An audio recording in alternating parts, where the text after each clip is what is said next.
Bonsoir à tous, c'est officiel, la fourniture d'électricité en Côte d'Ivoire sera restreinte pour les 2 prochains mois. La fin du calvaire est annoncée pour le mois de juillet. Le ministre des Mines, du Pétrole et de l'Énergie était face aux journalistes ce vendredi. Après l'interpellation de 3 Libériens dans l'attaque du camp militaire de Oundotré, une délégation libérienne est à Abidjan. Elle a rencontré le ministre de la Défense afin de s'imprégner de l'étendue des faits.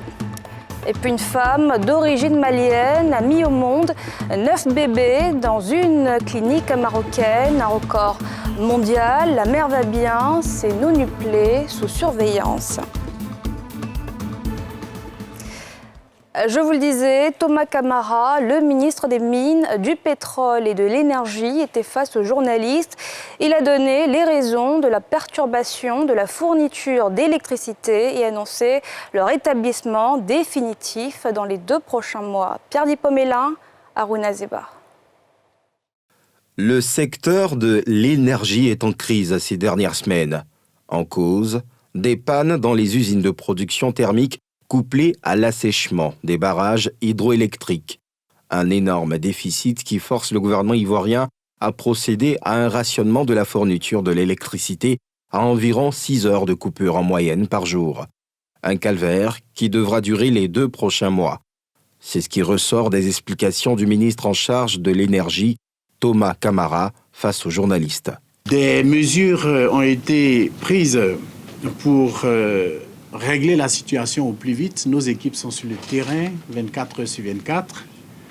Nous avons donc dû, compte tenu de la limitation de la production hydraulique, nous avons dû donc faire fonctionner la production thermique au maximum de ses possibilités en convertissant certaines machines qui utilisaient le gaz naturel en les convertissant au combustible liquide HVO.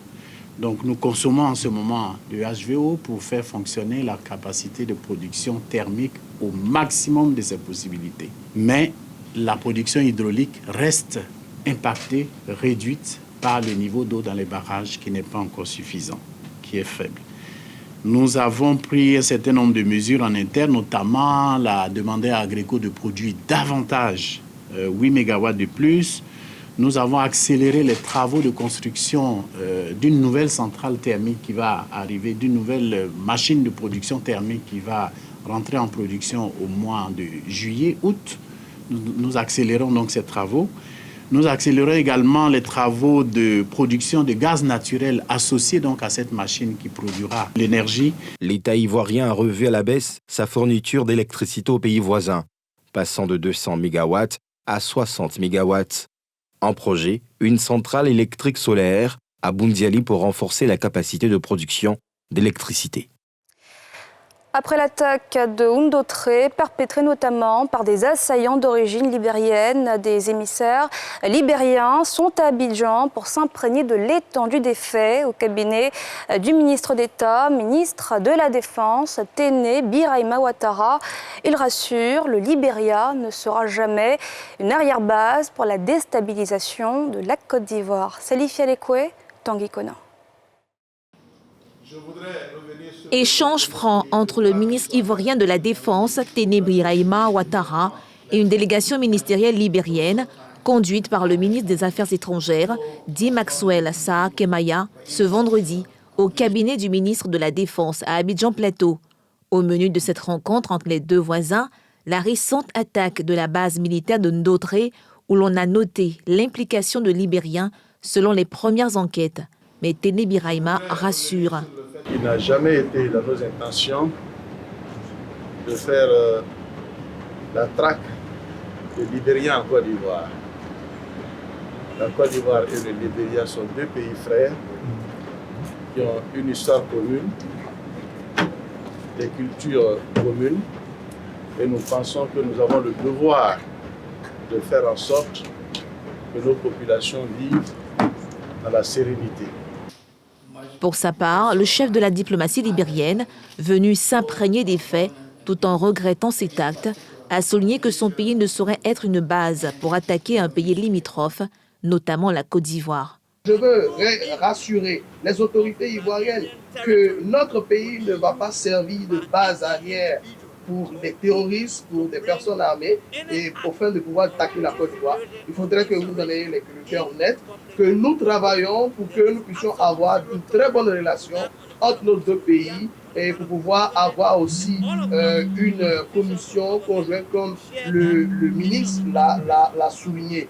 L'attaque survenue dans la nuit du 20 au 21 avril 2021 a visé un poste de police de l'entrée principale du camp militaire de Ndotré qui accueille le bataillon ayant pour objectif d'assurer la relève du contingent ivoirien à Tombouctou, au Mali. Le temps du pardon est arrivé, ce sont les mots de Kwadwo Konan-Bertin aux victimes de la crise post-électorale de 2010-2011. Leur représentant était à son cabinet ce matin avec une doléance. Le reportage de Nadja Eja et Kim Werik. Définir un cadre légal accordant un statut aux victimes des crises post-électorales. Telle est la principale doléance de cette délégation venue rencontrer ce matin le ministre de la Réconciliation nationale. Pour eux, il faut la prise en compte réelle des victimes dans ce processus. La réconciliation dans un contexte post-crise doit faire l'objet d'un intérêt croissant et d'une approche multi-acteurs avec au centre les victimes qui sont le produit des violences. Une sollicitation à laquelle a répondu favorablement l'émissaire du gouvernement qui a insisté sur l'importance d'une Côte d'Ivoire unie. Je veux m'assurer que moi-même, dans ma démarche, et même au niveau du gouvernement, qu'on n'essaie pas de vous sacrifier sous l'autel de la réconciliation. La Côte d'Ivoire, votre pays, n'oubliera jamais cet épisode. Et vous, qui avez été malheureusement les victimes. Donc, vous devez, malgré vos souffrances, malgré vos douleurs, malgré votre handicap, vous devez même faire plus d'efforts dans le sens du pardon que les autres Ivoiriens. Parce que le temps du pardon est arrivé. Avant la rencontre avec ses victimes, le ministre Kwadwo Konan-Bertin a reçu les militants pro-Gbagbo rentrés au pays après 10 ans d'exil. Moussa Sanogo était face aux journalistes ce vendredi pour présenter le bilan du ministère du Budget et du portefeuille de l'État sur la période 2017-2020. Que faut-il retenir de ce bilan dévoilé ce vendredi? Le reportage de Salif Yalekwe et Harouna Zeba. Le ministre du Budget et du portefeuille de l'État, Moussa Sanogo, face aux journalistes ce vendredi. Durant cette communication, il a retracé les belles performances de son secteur, un dynamisme qui est la résultante de plusieurs chantiers dont la dématérialisation des outils au profit de l'État et du contribuable. La gestion budgétaire s'est approfondie avec la mise en place d'un nouveau système de gestion, un système intégré de gestion des opérations budgétaires. Vous avez un déficit budgétaire qui était de moins 3,3 points de PIB en 2017 et qui est ressorti donc à moins 2,3 points en 2019. Preuve donc de la qualité de notre politique économique, c'est l'évolution de notre budget. Et ça, c'est assez remarquable. Vous pourrez constater que pour un budget qui était de 3 189 milliards en 2012, quelques années plus tard, nous sommes aujourd'hui à 8 398,9 milliards de francs CFA. Donc ça veut dire qu'il a été plus que doublé en moins d'une décennie. Une embellie toutefois entachée par des effets de la maladie à coronavirus qui sévit dans le monde. Sur les finances publiques, c'est un choc de l'ordre de 500 milliards de francs CFA que nous avons dû encaisser du fait de la Covid. Moussa Sanogo entend se soumettre de façon périodique à cet exercice pour faire le point des activités de son département ministériel. Le comité national de l'ASLECAF, zone de libre-échange continentale africaine, a désormais un siège aussi à Cocody de Plateau. L'inauguration du local s'est faite en présence du ministre du Commerce et de l'Industrie. Il devra permettre d'œuvrer à la compétitivité des entreprises ivoiriennes. Pierre Dipomélin, Kim Werik. Après la mise en place du comité national de l'ASLECAF, zone de libre-échange continentale africaine, l'État ivoirien vient de mettre à sa disposition un siège aux 2 plateaux. Objectif, permettre à ce comité d'œuvrer à la compétitivité des entreprises ivoiriennes sur le marché continental.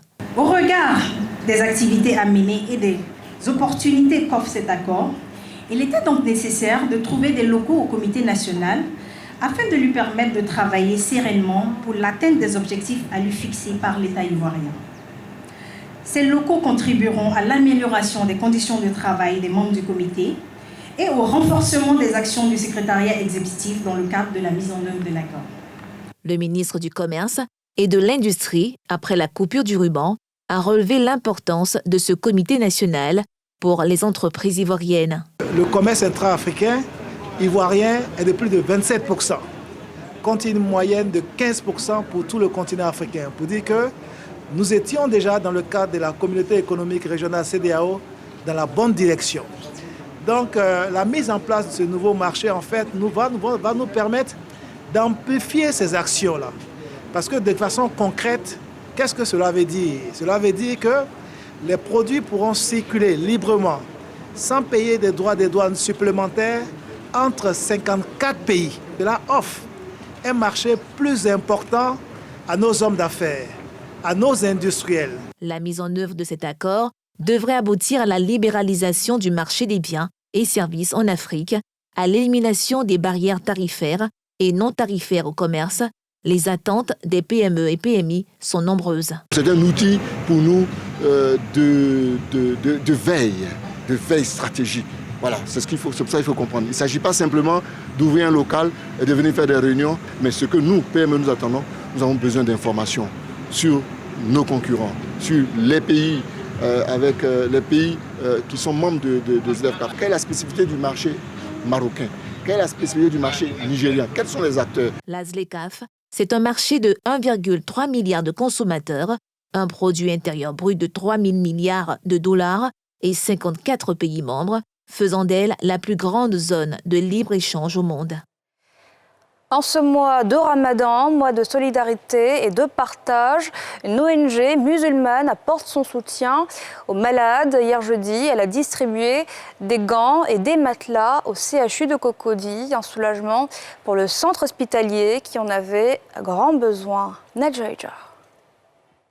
Ce sont des équipements d'une valeur de 2 millions de francs CFA qui ont été remis ce jour au centre hospitalier universitaire de Cocody par l'ONG musulmane Al-Mouassat. Du matériel qui répond parfaitement aux besoins de ce CHU, selon le directeur. Nous avons reçu des matelas, un bon lot de matelas. Nous avons reçu des gants, un bon lot de gants.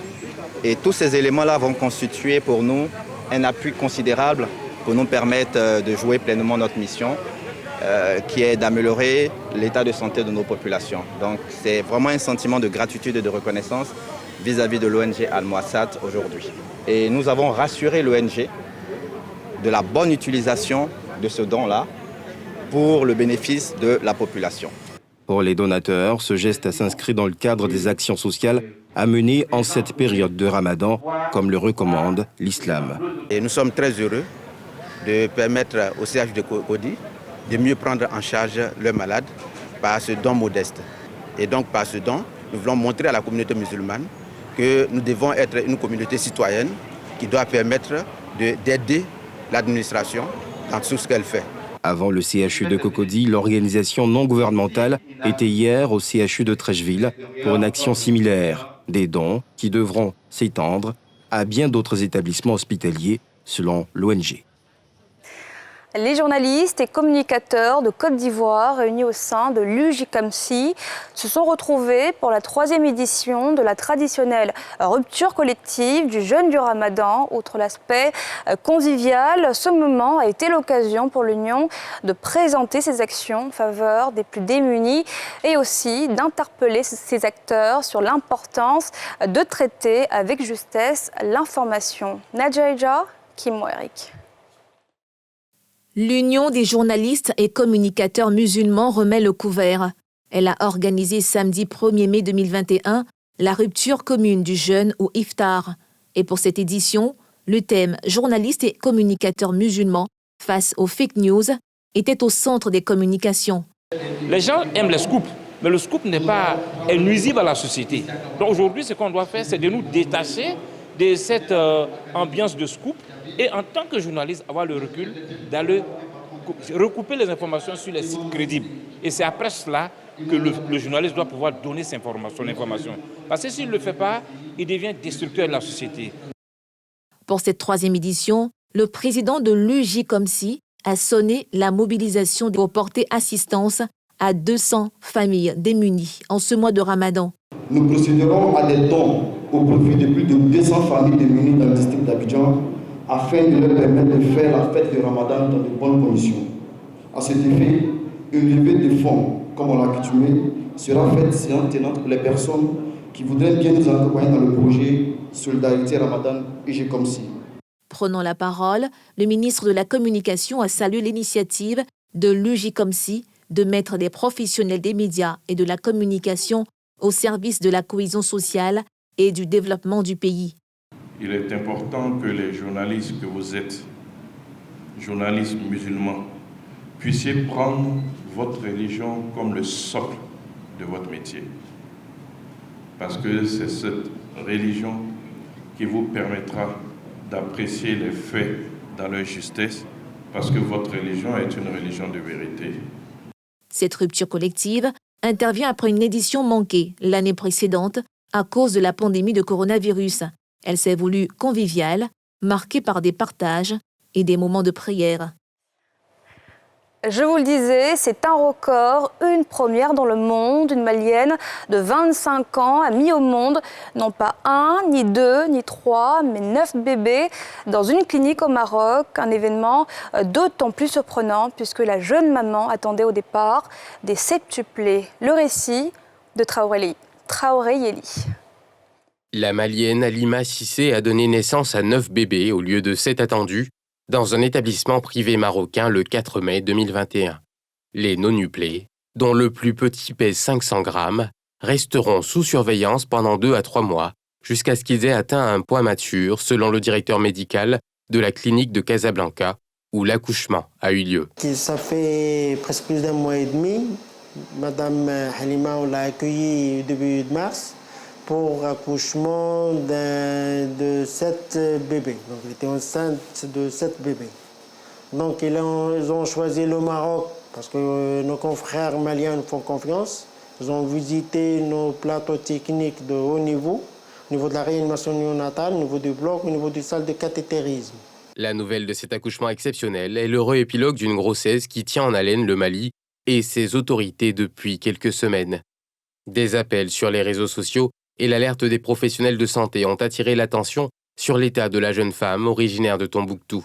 C'est sur une décision du gouvernement que la femme a été transférée au Maroc pour un meilleur suivi. L'équipe médicale des gynécologues, donc ils ont prolongé la grossesse jusqu'à 30 semaines d'aménorrhée, la date pour laquelle la dame, le mardi, a déclenché le travail, décision prise pour la césariser. Donc la césarienne a donné naissance à 9 bébés, 5 filles, 4 garçons. Ces bébés sont hospitalisés en réanimation néonatale. Le poids varie de 500 grammes à 1 kg. Pour l'instant, ils sont stables.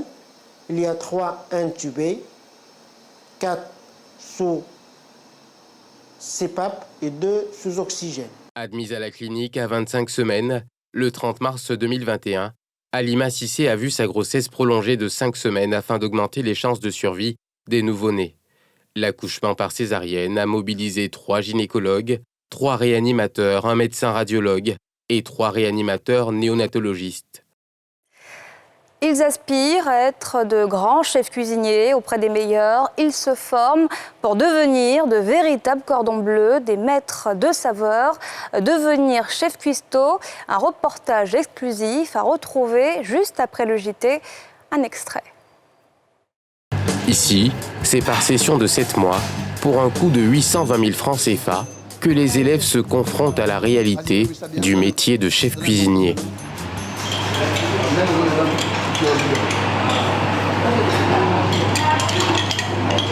Où est-ce que vous avez appris la cuisine? Plein de choses, notamment les noms corrects des les aliments, les appellations correctes en cuisine. Plein de choses en tout cas. Et la façon de travailler? Elle est très professionnelle. Ce qu'on n'a pas l'habitude. Un reportage à retrouver donc juste après la météo. Et c'est la fin de ce journal. Merci de l'avoir suivi. Excellent week-end à tous.